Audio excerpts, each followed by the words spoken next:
just the same, we are talking about COVID and the bakuna. Ang corollary mga ano to is yung maskara, pati yung not the yung official, then the mask, ang ating gustong tanggalin, lalo na sa karamihan, is that define the wearing of the mask cumbersome. So maybe it limits the range of sight of people working where the eyes is plays an important ingredient in their work. So maraming nagrereklamo. Ang decision ko is okay, tanggalin na ninyo yung mask, yung shield. Pwede na ninyong you dispense with the shield but not the mask. Yung mask will forever remain and it will be a part of our day-to-day part of what the safety measure. Kasi matagal pa itong virus na nasa hangin lang. So ang nandito ngayon, unahin ko na yung mga tao, yung mag-report, Secretary Rolando Silito Bautista, DSWD. Nandito rin si Secretary Francisco Duque III. Then we have Secretary Carlito Galvez and Secretary Eduardo Anyo. Yung sa via video teleconference, si Dr. Rolando Enrique, FDA updates, si Secretary Carlo Nograles. By the way, Carlo, si Roque, Secretary Roque, nag-file ng certificate niya kanina ata. He will be running for senator. Alam mo, once you file your certificate of candidacy, automatic yan, out ka sa gobyerno. No other formal ritual is needed except that when you file, tapos ka at that moment, you cease to be a government employee. So, kung maaari, ikaw na lang sana ang acting na muna until we find a replacement. I do not want to burden you with so much. Alam ko yung paperwork dadaan sa iyo.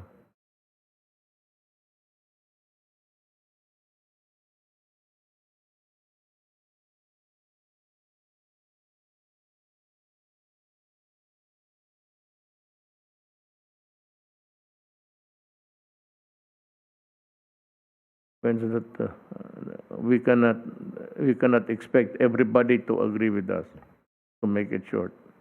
Nandito rin ang attendee si of course si ES and si Senator Bongo, chairperson ng kailangan ko si Bong actually. Hindi sa lahat.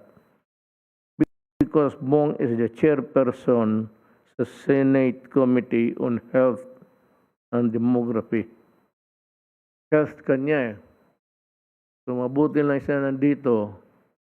But he does not control anybody. He does not control me. He is here to do his duty. na may matanungan tayo kaagad. So, yun. At ako, may binigyan ako trabaho. I cannot, I am not, I'm not articulate sa Tagalog. Hindi rin maintindihan ang lahat kung magbisaya ako. So, basahin ko na lang ang report. I could mag-glance ako. I can talk extemporaneous dito, pero ang problema nga, hampered ako sa facility ng communication. Especially Tagalog. Marunong ako, pero konti lang. Conversational.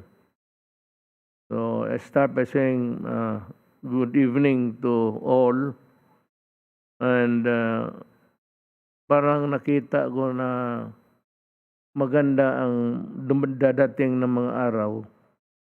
Sana maawa ang Diyos, patuloy-tuloy ito. At mabuksan natin ang ekonomiya and all the businesses will be opened so that people can really work again and improve the economic picture of the country. Last Tuesday, November 10, I inaugurated the new PSG Station Hospital. It houses modern medical facilities and equipment, including multi-place hyperbaric oxygen treatment that can treat multiple patients at the same time. Para maintindihan lang ninyo itong hyperbaric, to my understanding, this is a high-pressure chamber. Para ito yung mga divers na nagkakaroon ng yung mabilis yung akyat nila. Hindi there's one word for it. Bends, yeah. Sabi ba niya, kasi alam ng mga fisherman yan, na kung sa loob ka, hindi ka mag-akyat na kung malalim na, mauna talaga yung ano mo minsan, magsunod ka sa bubbles mo, hindi mo overtaken kasi dahan-dahan kasi pag biglain mo, pag abot sa taas, para kang you can die. Itong hyperbaric also is, yun ang isang purpose noon. Ang hyperbaric also, ito yung mga may sugat na healing. Mas madali ang healing ng mga sugat, lalo na sa sundalo, kung nasa hyperbaric chamber. Kasi yung iba, matagal makuha kung may barilan, may encounter, tapos madalas sa ospital, kukunin, hindi ka agad makuha, lalo na kung ang barilan would last, the fighting in the field would last for about mga 1 or 2. Tapos ang sugat ng mga sundalo, hindi ka agad kasi i-extract pa sila. I-extract sila tapos dalhin sa ospital. Hyperbaric operates high pressure. Kasi kung mag-gangrene na, karamihan putulin na pag may gangrene. Ito, pag mayroon kanyan, ipasok mo doon, makatulong na mabilis makarecover, and it can arrest the progress of the gangrene. Am I right, Dr. Domingo? Sir, tama ba ako? Baka yes, salita sa lago dito. Opo, meron pong mga studies showing na yun pong wound healing, lalo na po yung mga bukas na sugat, since they're exposed to higher levels of oxygen, mas mabilis pong gumagaling. dun sa hyperbaric. So it's usually used po for mga traumatic injuries, katulad nga po ng mga sa sundalo natin. So yan, yan ang there's also an hyperbaric somewhere outside dito sa but tignan ninyo ang ayaw ko na may mainggit, pero ang itong station hospital ng Presidential Security Group, tingnan ninyo, may clip, run the clip. What began in the 1970s as the Presidential Guard's Medical Dispensary has evolved over 5 decades to become the newly constructed PSG Station Hospital. Completed in 2021, the hospital is a 9,000 square meter, 1 billion peso facility that aims to provide medical security to the Presidential Security Group and their dependents. The Presidential Security Group is a primary agency of the Armed Forces of the Philippines that provides close-in security and escort to the President and the Vice President of the Philippines, their immediate families, former presidents of the Philippines, as well as visiting heads of state. Cognizant of their significant role, a dedicated hospital has been established for the health and welfare of the PSG and their family members. The funding and construction of the new PSG Station Hospital is part of the long-term initiative of Melco Resorts Philippines Foundation Corporation for its healthcare programs. Melco Resorts Philippines Foundation is the charitable arm of the luxury integrated resort City of Dreams, Manila. In conjunction with the mandate of the Philippine Amusement and Gaming Corporation, or PAGCOR, the project began with the signing of the Memorandum of Agreement with the Department of National Defense in May of 2018. In April of 2019, construction commenced immediately after the groundbreaking ceremony. In February of 2020, a topping-off ceremony marked the completion of the structural phase. In the fourth quarter of 2021, the PSG Station Hospital opens its doors to serve the PSG community. Located in Malacanang Park, the PSG Station Hospital is a 2-story, 51-bed hospital designed to deliver the best possible patient care.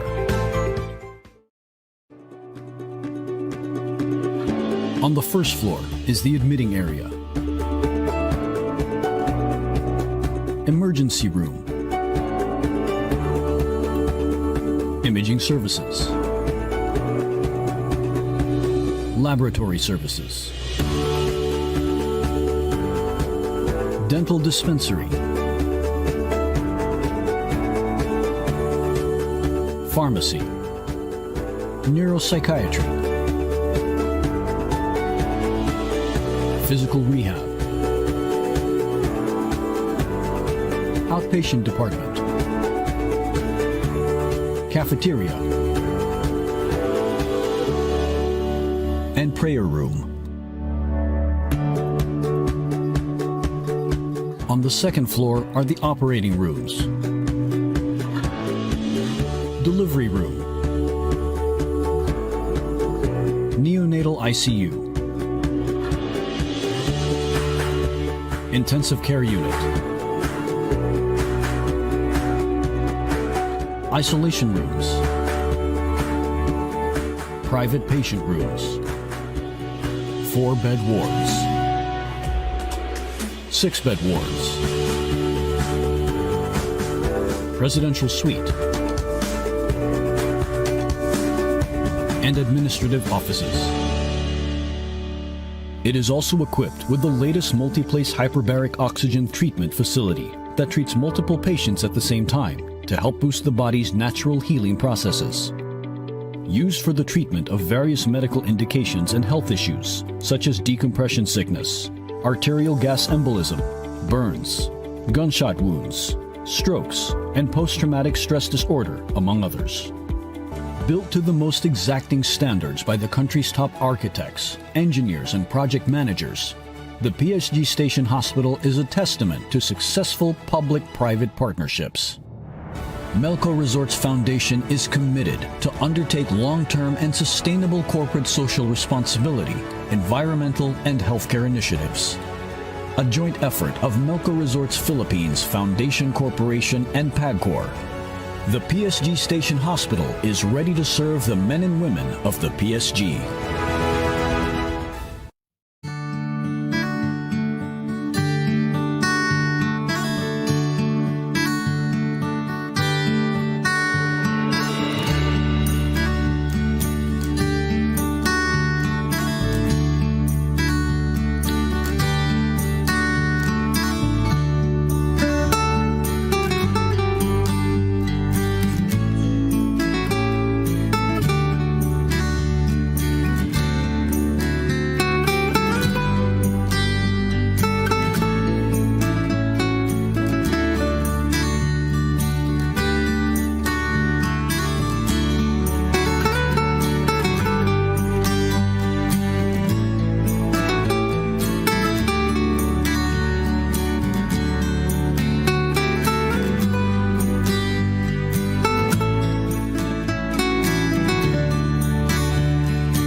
And women of the PSG.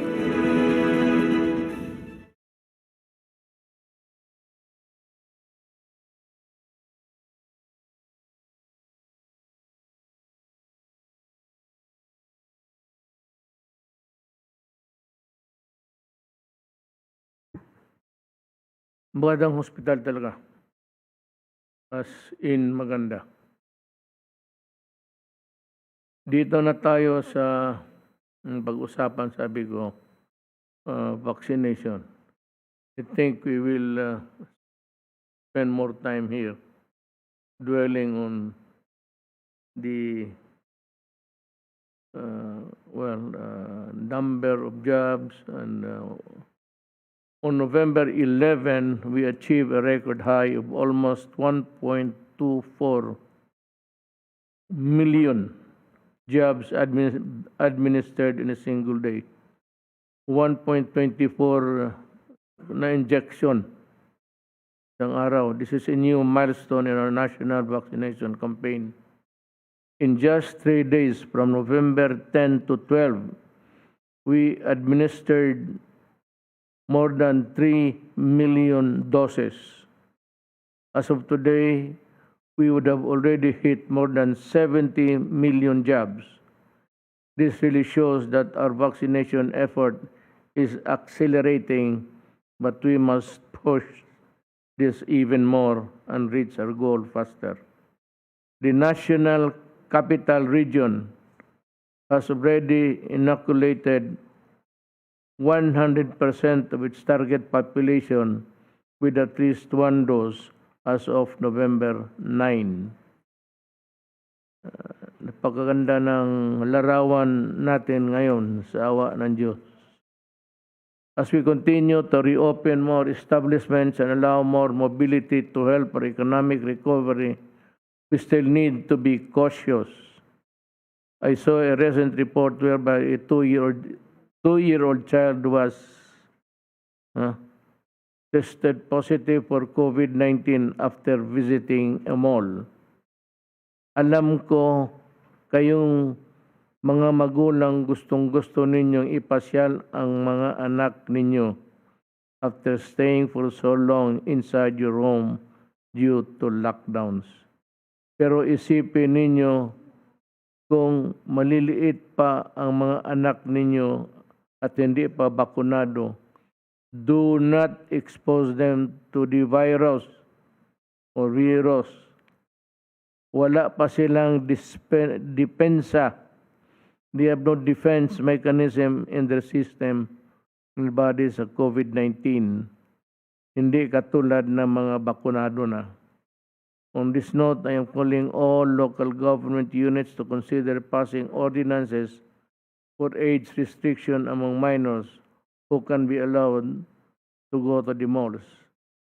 Certainly, we cannot allow those below 12 years old or those getting or still unvaccinated to be exposed to the risk of getting COVID-19 in public places. Again, sabi dito, IATF to, task force, we cannot allow those below 12 years old. So, tandaan ninyo yan.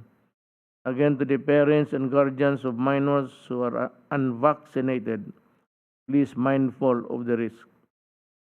Part of caring for them is thinking about their safety. I hope no one among our children will get COVID-19. Sa ano naman, ekonomiya natin, Bloomberg reported recently that the Philippines' gross domestic product, or GDP, grew by more than 7% in the third quarter of 2021. No, napakaganda naman ng biyaya ng Diyos ito. The growth was due to strong household consumption during this pandemic, and our economy can soon return to its pre-pandemic performance. This is truly a good and welcome news because it affirms that our strategies are correct in balancing health and economy. Reminders, even if we are able to control the virus and grow our economy, much remain to be done. The virus is still here and continues to be a threat to our people and nation. Kaya pagpatuloy po natin ang mask, hugas, iwas, bakuna, pa rin ang importante sa proteksyon. I hope that everybody would take this advice para malayo sa disgrasya.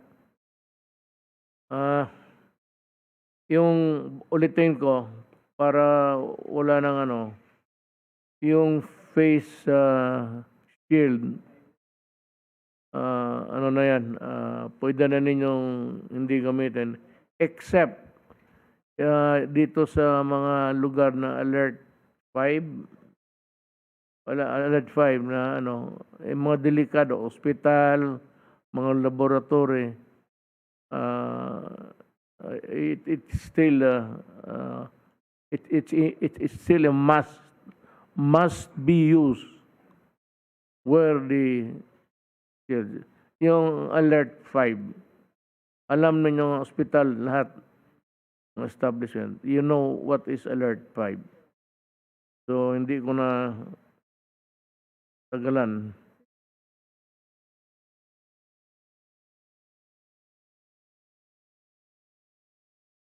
ang hindi ko nabasa na gano'n rin.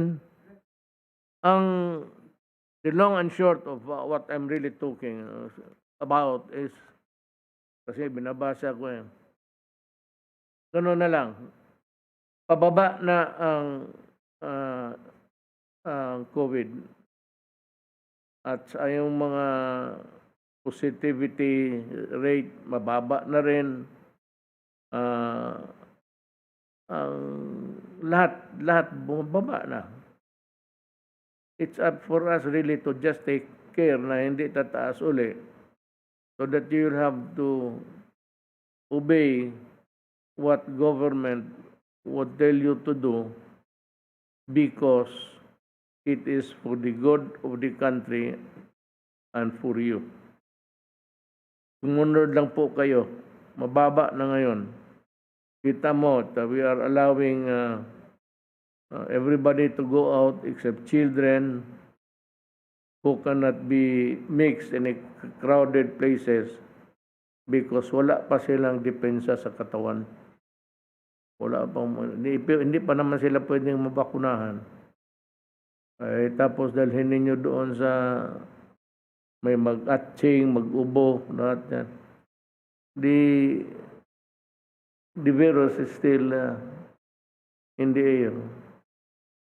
So I hope that would really heed the warning of, hindi ito akin, warning ito ng mga experts, mga doktor. Wala kami pakialam, wala akong alam dyan. Ang alam ko, yung sinasabi sa akin ni Secretary Doge, ni Dr. Domingo, ayan, susunod-sunod lang ako dyan. Wala talaga akong alam. Pero what I know is that if we follow, there is really a resulting good that would happen. Kita mo yung mga vaccination natin, sumunod kayo. So, mahina ang transmission kasi wala na. Puro may depensa na yung katawan. So, nagkaroon tayo ng improvement. And even the economy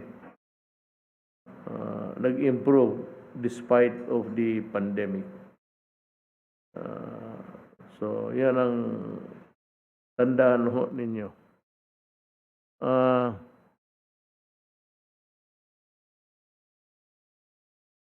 Excuse me. The first to make a report. Alam mo, ganito ulit. This program is geared towards information. Information lang ito. For the people to know saan ang pera ninyo. Huwag kayong maniwala dyan sa corruption. Yung mga tao sa labas na hindi nagbayad ng buwis, wala na tayong pakialam dyan. Ang atin is, we ask for a little of courtesy lang naman ang hiningi ko dyan. For Congress, alam ninyo may trabaho si Duque, alam ninyo may trabaho si Galvez. Pag tinawag ninyo, advise them and set a definite time for them to be grilled, if at all, by your committee. Bigyan mo naman ng respeto na sa umaga and stick to it because they go there. Tapos pagdating doon, buong araw, kaupo lang doon. Alam mo, may dumadating na bakuna dyan. Tatakbo na naman si Secretary Duque doon sa airport. Secretary Galvez has to be there. Just even to thank the donors or the countries who have really helped us by providing the bakuna in sufficient number. Medyo okay na tayo sa supply. We're good. Pero hindi pa sapat talaga na Pero mayroon na tayo. And if I can have the cooperation of all Filipinos, medyo tagaganda talaga ang takbo ng ating bayan.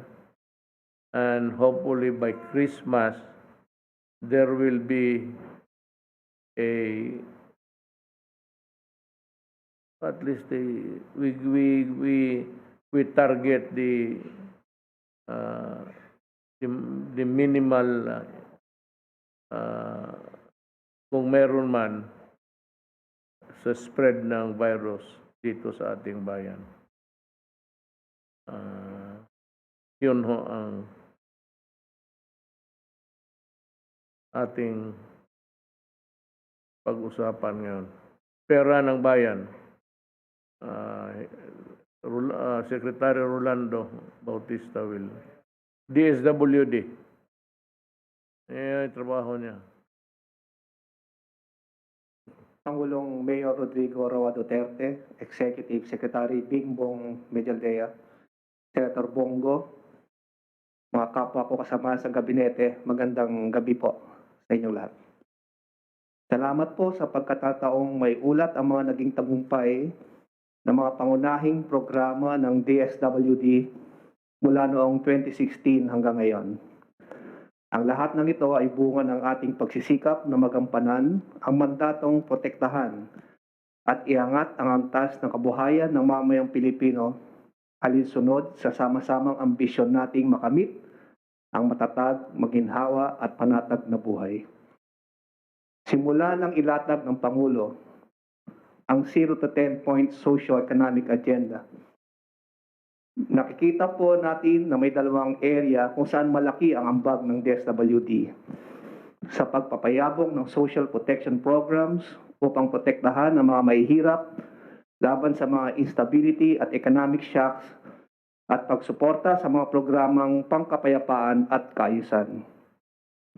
Kaya naman ang DSWD ay nagsulong at nagpaigting ng mga proyekto at programang susuporta sa mga inisyatibo ng ating Pangulo. Unang-una na rito, ang Pantawid Pamilyang Pilipino Program o mas kilala bilang 4Ps. Sa ilalim ng pamumuno ng ating Pangulo, na isabatas ang 4Ps na kinikilalang pangunahing poverty reduction strategy ng bansa, bukod sa pagiging human capital investment nito at ang Magna Carta of the Poor. Tumaas ang pondo ng programa mula sa 62 bilyong pisong pondo noong 2016 sa mahigit na 106 na bilyong piso ngayong taon. Sa direktiba ng Pangulong Duterte, nabigyan na dagdag na rice subsidy at grants ang mahigit na 4 na milyong household beneficiary ng 4Ps para maitawid ang kanilang pang-araw-araw na pangangailangang pagkain, edukasyon at kalusugan. Sa sona ng Pangulo noong taong 2016, ang bawat benepisyaryo ng 4Ps ay hinikayat na maging independent at self-reliant para makatayo sa kanilang sariling mga paa. Dahil dito, mahigit na 32,000 benepisyaryo ng 4Ps ang nakapagtapos ng high school at kolehiyo ng may mataas na karangalan at pagkilala. Naging daan ang mga pagtatagumpay nilang ito para maiangat ang antas ng kanilang pamumuhay tungo sa pagtatapos ng kanilang pagiging benepisyaryo. Sa kasalukuyan, mahigit na 838,000 households ang may tuturing na self-sufficient at mahigit na 51,000 na mga benepisyaryo ang tinaguraang graduate na sa programa. Ito ay katibayan ng mga benepisyaryo ng 4Ps ay nakatayo na sa kanilang sariling mga paa, bitbit ang mga kaalaman mula sa family development sessions. Bahagi din ng inisyatibo ng kagawaran ang pagbibigay at pagsuporta sa kabuhayan ng ating mga kababayan. Sa ilalim ng Sustainable Livelihood Program o SLP, mahigit na 1 milyon household beneficiaries ang matagumpay na nakapagsimula ng negosyo na may kabuuang mahigit na 18 bilyong piso. Bilang suporta sa pag-graduate sa program 4Ps, Ang SLP ay nakapagbigay ng tulong pangkabuhayan sa higit na 1 milyong pamilya na katumbas ng mahigit na 12 bilyong piso. Samantala, sa loob naman ng 5 taon ay naabot at natulungan na mahigit na 31,000 community sub-projects ng Kalay Seeds ang mahigit 9 milyong household sa pamamagitan ng community-driven development approach, katumbas ng mahigit na 34 na bilyong piso. Nakapagmobilisa rin ng halos 2 milyon community volunteers na lumahok sa implementasyon ng mga community sub-projects. Sa ilalim ng pamunuan ng ating Pangulo, lumawak ang pagpapatupad ng Social Pension Program for Indigent Senior Citizens. Next slide, please.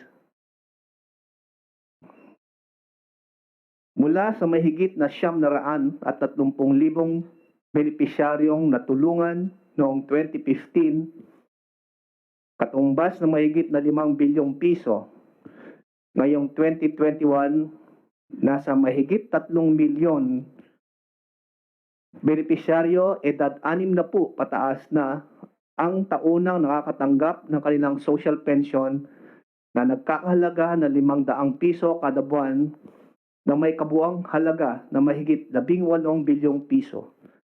Malaking pagbabago po ito kumpara noong taong 2015 na ang benepisyaryo na may edad 65 pataas ang nakikinabang at noong taong 2011 hanggang 2014 ay edad 70 pataas ang nakikinabang. Samantala, simula 2016 hanggang 2021, mahigit sa 9,000 centenarians ang ating nabigyan ng 100,000 pisong cash gifts. Karagdagang nutrisyon naman ang hatid ng supplementary feeding program sa halos 2 milyong bata mula sa mahigit na 1,000 LGUs sa buong bansa, katumbas ng halos 2 bilyong piso. Kaugnay naman po ng milk feeding, may mahigit na 52,000 bata na ang nabigyan ng karagdagang suplementasyon. Ang mga positibong pagpapahusay na ito sa kanilang timbang ay nakaapekto hindi lamang sa kanilang katayuan sa nutrisyon, kundi pati na rin sa kanilang pangkahalatang kalusugan na nag-aambag sa kanilang pisikal, cognitive at socio-emotional na pag-unlad na tumutulong sa kanila na makamit ang isang mas magandang pagkakataon sa kanilang paglaki at pag-unlad. Sa ilalim naman ng Assistance to Individuals in Crisis Situation o AICS, mahigit 7 milyong individual na ang nabigyan ng tulong pang-edukasyon, transportasyon, medical at iba pa mula 2016 hanggang 2021, katumbas ng mahigit 30 bilyong piso. Samantala, aabot na po sa mahigit 148 malasakit centers ang naitatag, kung saan mahigit na 76,000 benepisyaryo ang mga natulungan ng DSWD sa halagang halos 270 milyong piso. Sa loob ng 2016 hanggang 2021, mas pinaganda at naisaayos din ang 71 centers at residential care facilities sa buong Pilipinas na kumakalinga sa mahigit 80,000 mga bata, kababaihan, nakakatanda ng pag-aaruga. 700 na po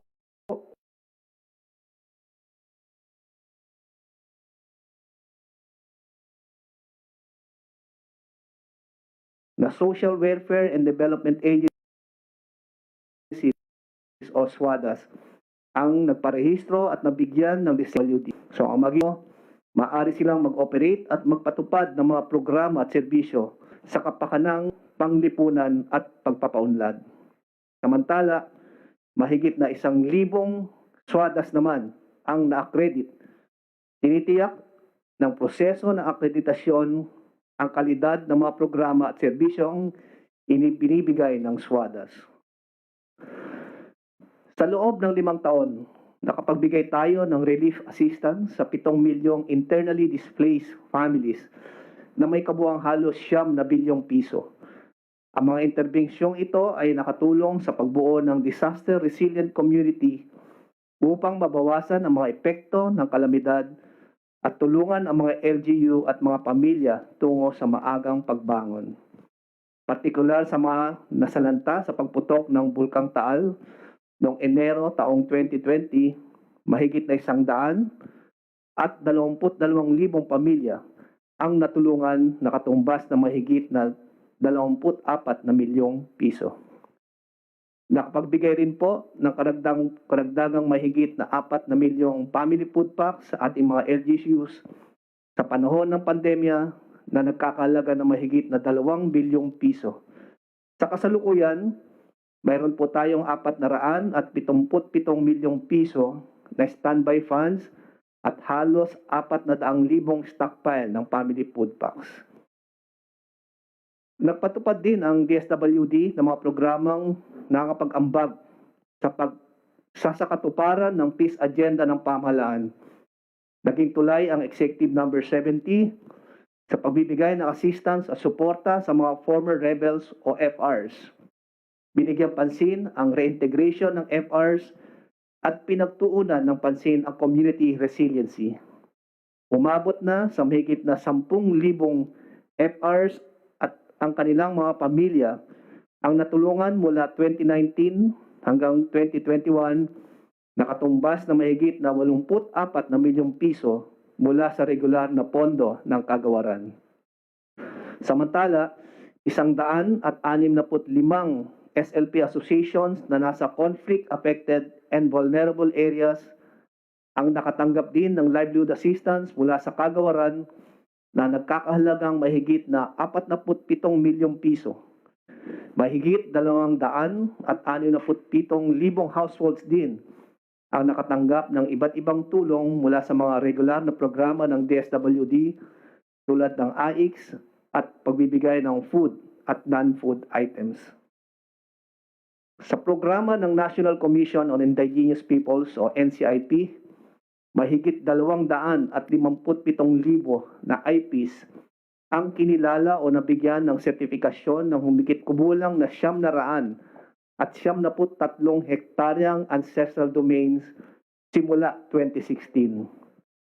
Alinsunod pa rin sa EO number 70, inilusad din ang NCIP ang 12 regional implementation plans bilang suporta sa 12 lines of effort framework para sa pagkilala ng mga karapatan ng IPs.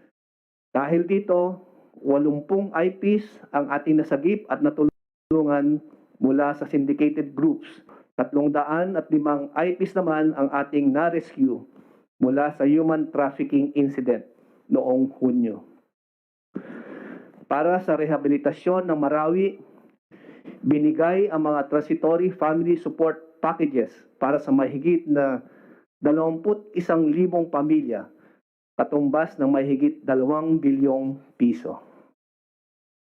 Ang Yakap Bayan program naman na tinutukan ang rehabilitasyon at reintegrasyon ng mga persons who use drugs ay formal na kinilala bilang isang community-based aftercare and reintegration model sa pamamagitan ng Dangerous Drugs World Resolution number 18.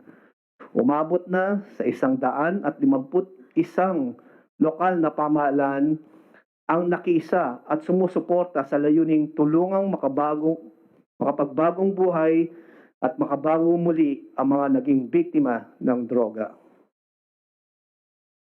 Upang mapagaan ang socio-economic shock na tulad ng COVID-19 pandemic, sa ilalim ng pagpapatupad ng magkasunod na batas na Bayanihan to Heal as One Act at Bayanihan to Recover as One Act, inilusad ang pinakamalaking social protection program sa kasaysayan ng bansa sa pamamagitan ng Social Amelioration Program o mas kilala sa tawag na SAP.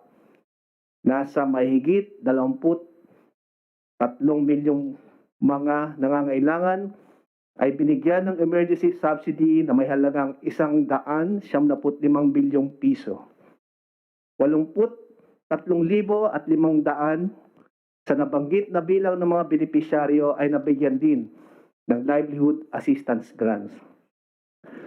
Batay sa pagsasaliksik ng Philippine Institute of Development Studies o PIDS, tinataya na maradagdagan ng 4 na milyong Pilipino na mahirap dahil sa paghina ng ekonomiya noong 2020.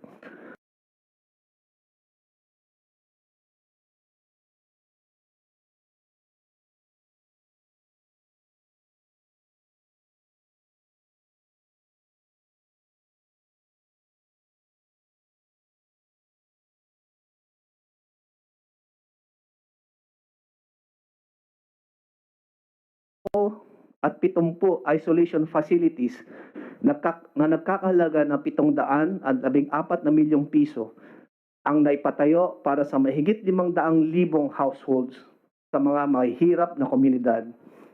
Nagkaroon rin ng information, education, and communication activities kung saan nagkaroon ng pagbibigay ng communication devices katumbas ng 171 milyong piso at pagsasagawa ng cash for work activities na nagkakahalaga ng mahigit 225 milyong piso. Lahat ng ito ay resulta ng pag-shift sa disaster response operation modality sa panahon ng pandemya. Dito po nagtatapos ang aking presentasyon. Magandang gabi po muli sa ating lahat. Salamat, Secretary Bautista. Next, we would like to hear from Secretary Duque. Magandang gabi po, Mr. President, Senator Bongo, ES Medialdea at mga kasama ko po sa kabinete. Muli ay ako po ay magbabahagi ng maikling ulat ukol po sa ating COVID-19 response. First slide.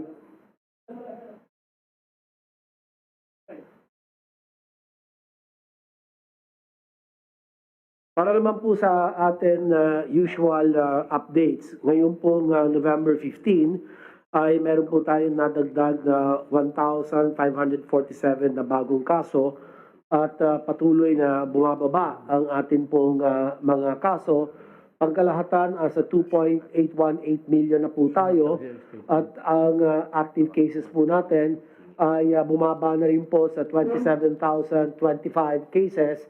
At katumbas po nito ay 0.96% of all ang cases.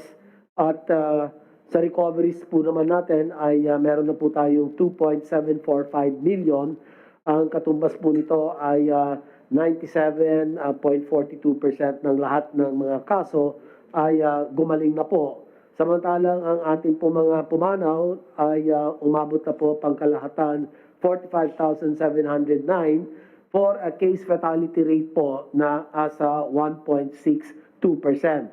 At nakakalungkot po at meron na naman po tayong naidagdag na 128 na mga bilang na pumanaw at ang ating po mga pangunahin na rehiyon na nagkapag-ambag ng mataas na bilang sa ating pong bagong mga kaso. Nangungunang NCR nasa 317, ang Region 2 nasa 156, ang Region 4A naman nasa 155. Samantala, ang mga pangunahing lugar na nakapag-ambag ng mga kaso sa pangkalahatan bilang, ang Quezon City nasa 91, ang Negros Oriental nasa 61, at ang Negros Occidental nasa 59.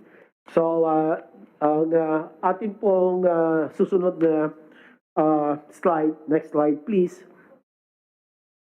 Para naman po, medyo maliit po yata masyado ito. Para hindi makita.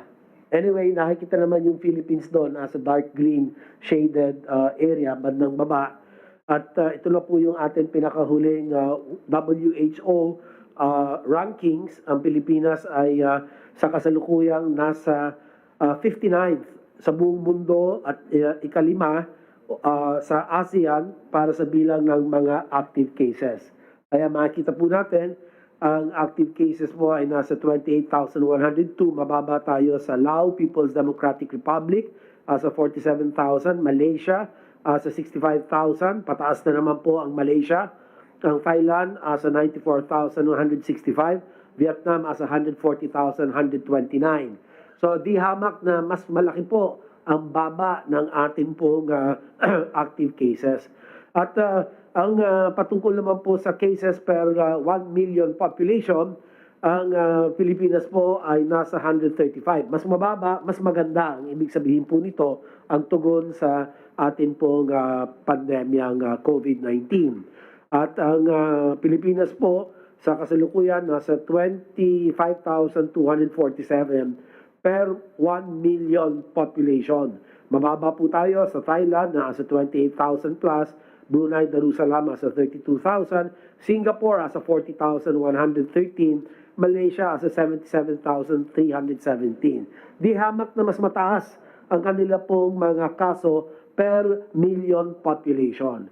Ulitin ko, ito pong pinapakita nito ay ibig sabihin lang mas malaking ganda ng ating pong tugon o response laban po sa COVID-19 pandemic. At para naman po sa ikatlong panukatan, ito po yung COVID deaths per million population. Nasa 121st po tayo sa buong mundo, mas mababa, mas maganda. Mas mababa po tayo sa Indonesia at Malaysia.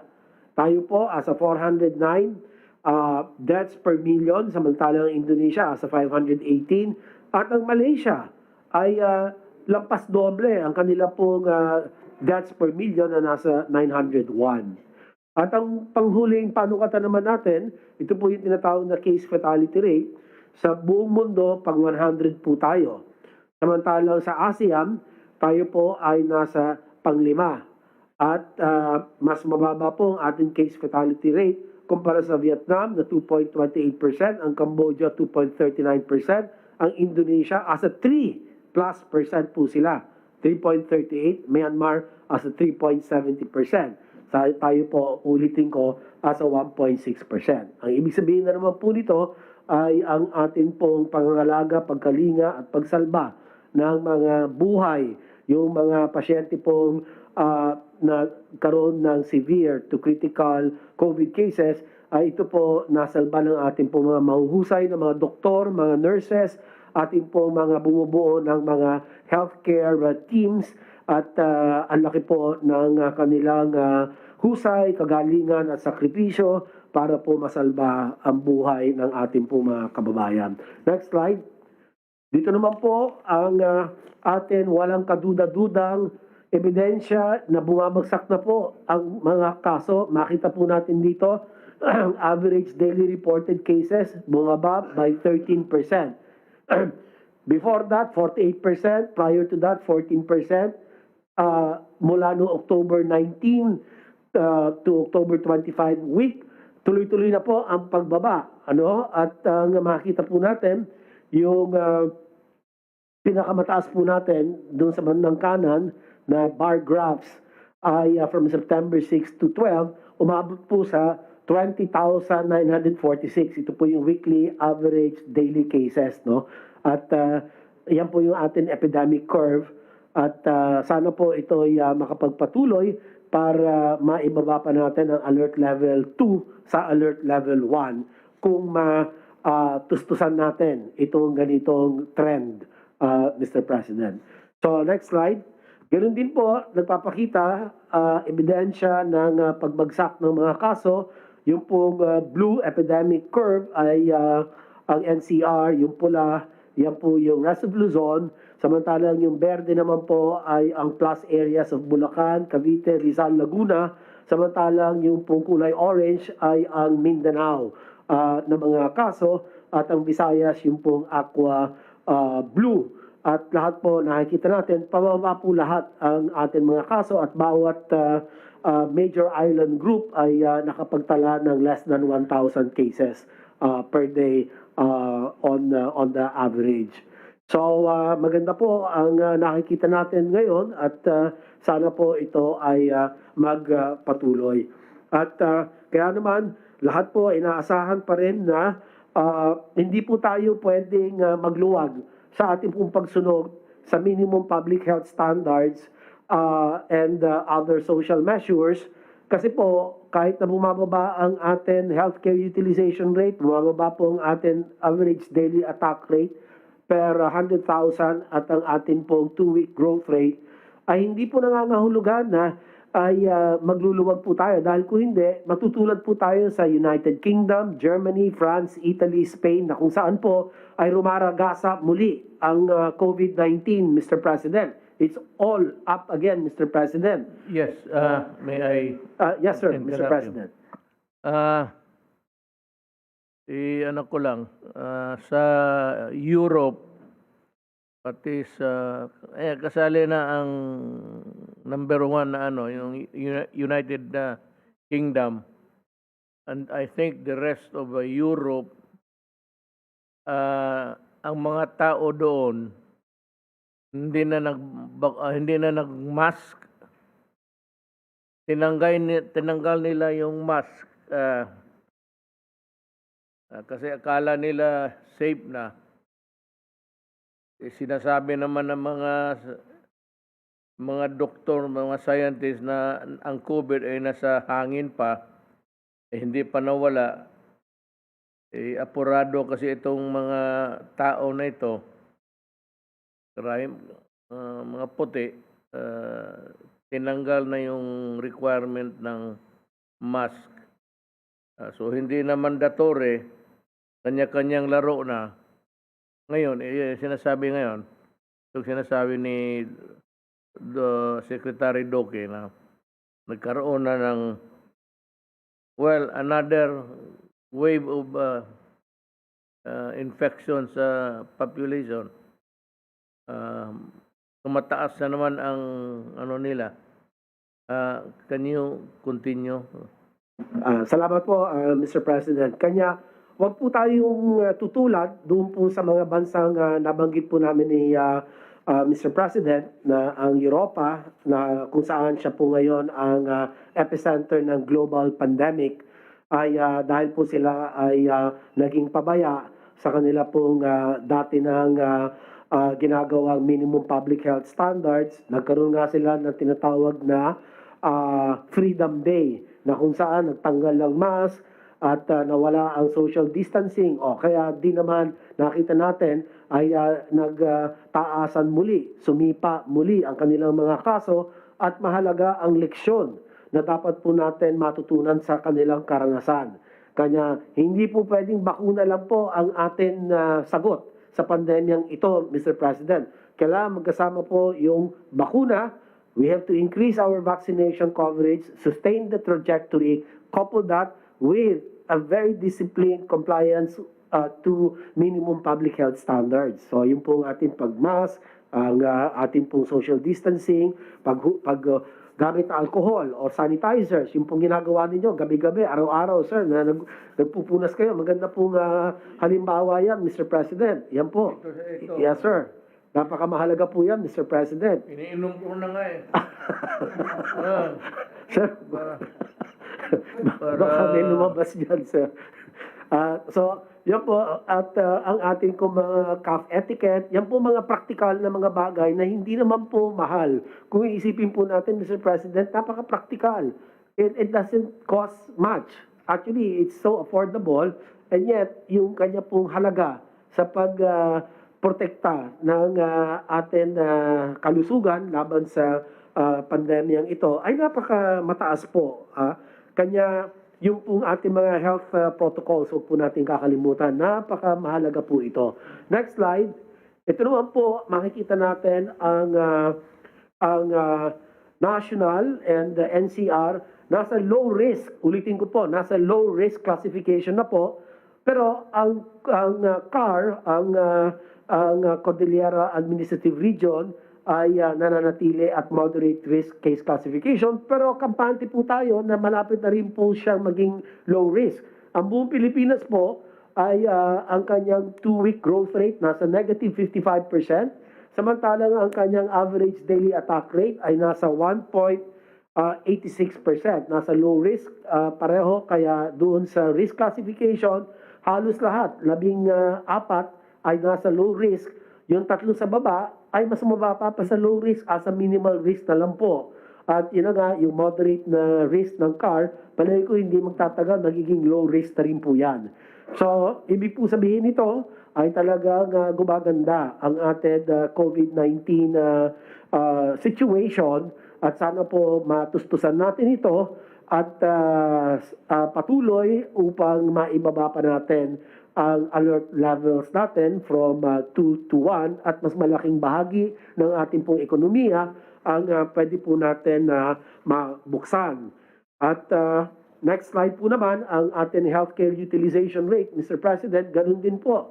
Except for CAR and Region 2 na medyo may kataasan, as of November 3, 60% ang kanyang ICU utilization rate, at ang Region 2 nasa 64%, pareho pong nasa moderate risk classification, and the rest are all low risk, Mr. President. No? So maganda rin po ipinapakita nito bilang panukatan ng ating COVID-19 situation at kung gaano ka-epektibo ba ang ating pong tugon sa pandemyang ito. Ito po ang ebidensya, nakikita po natin lahat. So maganda po ang ipinapakita nito, at next slide. Ito naman, dumako naman po tayo sa epidemic curve ng atin pong deaths, at makikita natin dito, pababa din po ang naitatalang COVID-19 deaths sa atin pong bansa. Ngayong November, nakapagtala tayo ng 377 deaths, or on the average, mga 25 na mga pumanaw kada araw. At malayo-malayo po ito noong ating September. Noong September po tayo, yan ang ating pong pinakamataas. Umabot tayo ng 6,174 deaths in the month of September, or 206 deaths per day. Ano po? So, ngayon ay bumababa na po tayo. Next slide, ang ating pong vaccination status. Ang total administered doses po natin as 69,713,994. Ang first dose, ito po, yung 41.7 million, dapat po yan as 38 million lang po yan. Naisama po kasi rito yung first dose ng Janssen. Ito pong Janssen, iba po ito kumpara doon sa mga ibang bakuna na 2 beses po dapat ituro, yung first and second dose.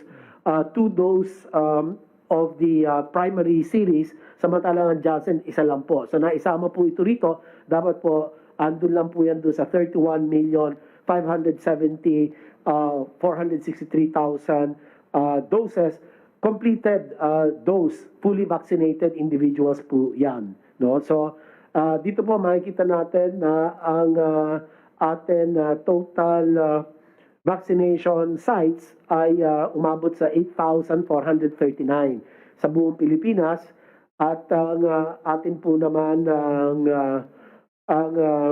40.93%, ito po ang vaccination coverage natin para doon po sa mga nakatanggap ng kompletong bakuna. Sa first dose naman natin, nasa 54.08%. So ang ating pong ang target population, 77,139,058 individuals. So yan po ang detalye nito ay ibibigay po ni Secretary Charlie Galvez. Next slide. So habang patuloy naman po na ang dating ng ating po mga bakuna, ay panawagan po natin ay patuloy din na ang mga taong hindi pa nababakunahan, magpabakuna na po kayo. Kung ang pagkakataon ay nandiyan na, at ito po ay mananatiling susi sa atin muling pagbangon mula sa pandemya, at maibangon ang dating sigla ng ating ekonomiya, at mahalaga po na bakuna at saka minimum public health standards. At ang huling bahagi naman po ng aking ulat, Mr. President, ay patungkol sa healthcare worker benefits. Maiksi lang po ito. Next slide. Next slide po. Yan. Ay as of 12 p.m. ngayon araw, nasa 16.11 billion na ang kabuuan pondo na naipamahagi po natin sa ating po mga healthcare workers para sa kanilang benepisyo mula sa Bayanihan 1 and 2. At mula sa nasabing halaga, 924.98 million na ang naibigay sa 79,662 eligible healthcare workers na kabilang sa batch 3 and 4 para sa kanilang SRA, Special Risk Allowance. Samantala, 635.81 million naman ang naipamahagi sa 27,066 na aplikante para sa sickness and death compensation claims. Asahan, patuloy na ipapamahagi ng inyo pong DOH ang ating pong ang natitirang pondong nakalaan para sa SRA batches 3 and 4. In summary, Mr. President, next slide. Yan po, nakikita po natin patuloy na pagbaba ng ating mga kaso sa buong bansa at maganda itong indikasyon at atin mahigpit na pagsunod sa minimum public health standards nitong mga natitirang linggo ng 2021 ang magdidikta kung magpapatuloy ang pagbaba ng ating mga kaso o mapapanatili natin ang kasalukuyang level nito. At nananawagan tayo sa publiko na patuloy na sumunod sa MPHS at iwasan ang mga 3Cs activities. Ano po yung 3Cs? Ulitin po natin, ito po yung closed spaces, crowded areas, and close contact settings. At pangalawa, maliban po sa MPHS, pinakamabisang proteksyon ang bakuna. At sa nalalapit na National Vaccination Day, nananawagan kami sa lahat na hindi pa nababakunahan na nasa edad 12 pataas, 12 years and above, na samantalahin ang pagkakataong itong magpabakuna. Ang ating pong pagpapatupad ng PDITR and vaccination strategy, kasama ang pagsunod sa minimum public health standards, mapapanatili ng mabilis na active case finding. Ako po nananawagan sa mga local government units. Andiyan po si Chairman Abalos na kung saan naging matagumpay ang kanila pong mga ginawa katulad ng active case finding, ang contact tracing, and efficient immediate isolation. Na ginagabayan po sila ng Department of Interior and Local Government at yung pagbibigay, alat ng COVID-19 beds, ito po lahat ay susi sa matagumpay na COVID-19 response sa pagtatapos ng 2021. Ito rin ang pinakamagandang atin mairirigalo, Mr. President, sa ating po mga healthcare workers na walang sawang tumugon sa mga pangangailangan pangkalusugan ng sambayanang Pilipino sa panahon ng pandemya. Maraming salamat po, Mr. President. Salamat, Secretary Duque. Dito muna tayo kay, bigay ko muna itong time na ito kay Secretary Delfin Lorenzana. May sasabihin lang siya. Magandang gabi, Mr. President, colleagues. Mr. President, bago ko banggitin yung kasabihin ko para tungkol doon sa statement ni General Parladi, pwede po bang magbigay ako ng ulat ng aking trip sa Spain at saka Poland? Sadali lang po, sadali lang. Mr. President, ang una ko bang pinuntahan ng mga ditong nakaraang linggo ay ang Espanya. At doon ay nagipagpulong ako sa Defense Minister. Ako ay nag-attend ng Defense Exhibit kasama ng ibang mga opisyalis ng Armed Forces. Dinara ko rin yung CASA, ito yung aircraft company na gumagawa ng ating tatlong aeroplano, yung C-295 na karagdagan sa ating fleet. Nagkaroon din ako ng wreath laying kung nag-aray ako ng bulaklak sa marker ni Jose Rizal sa Madrid. Nagipagpulong din po ako sa mga Filipino-American community kasama na yung ambasador.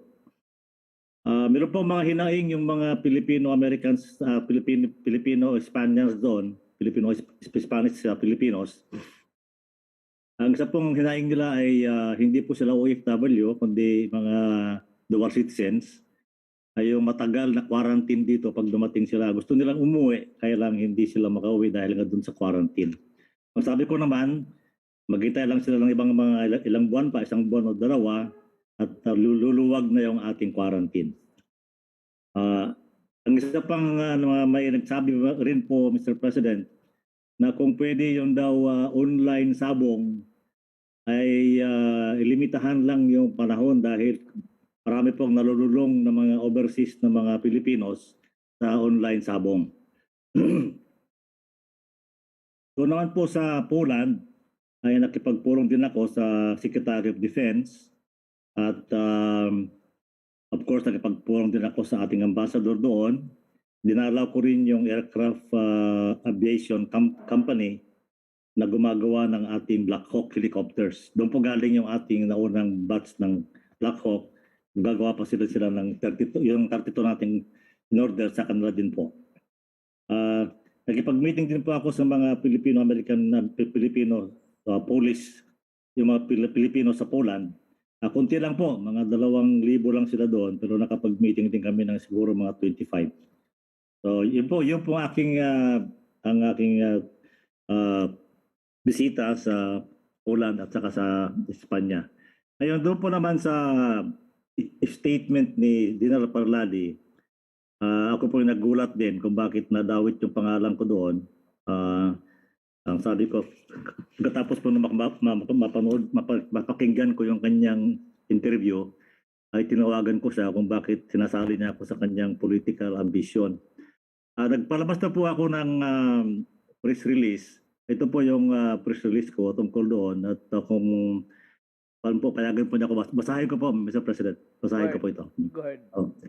Statement of the Secretary of National Defense on General Parladi. General Parladi's statement is baseless. In the years I have known the President, he has always been his own man.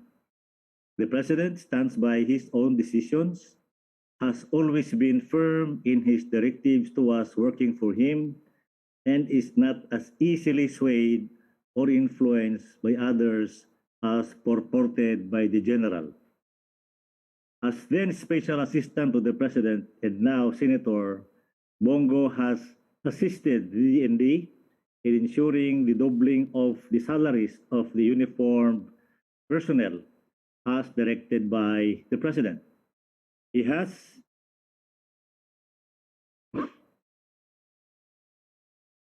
also been consistent in strongly supporting DND in all its programs and modernization efforts.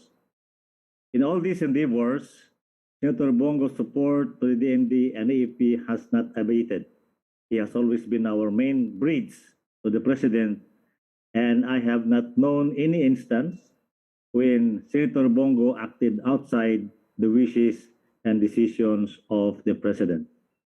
In addition, the Armed Forces of the Philippines remains a professional organization that continues to work in the interest of the Filipino people, regardless of the prevailing political landscape.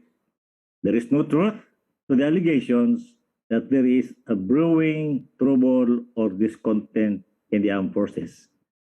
Yan po ang press release ko ngayon, Mr. President. Thank you. Yun na ba? Yun na sir, yun na sir. Salamat. Next, magta-time out muna tayo. Del. Yes, sir. Yes. Kasi magkain. Gutom na ako.